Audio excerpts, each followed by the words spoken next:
Bizim Atilla aşıktır. Süpersiniz.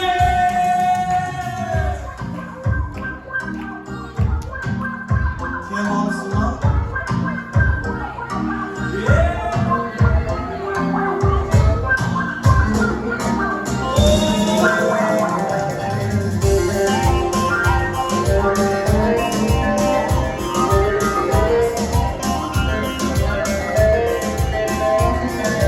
Trabzon, İzmir, hazır mıyız?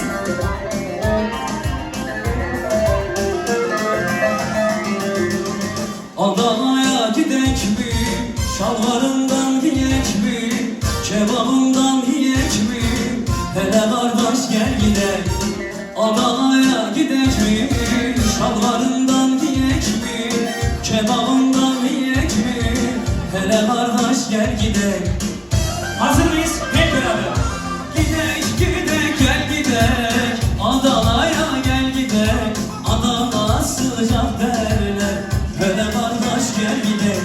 Gidek gidek gel gidek. Adana'ya gel gidek. Adana güzel derler. Hele kardeş gel gel. Allah. İzmir buradan veriyoruz, İzmir.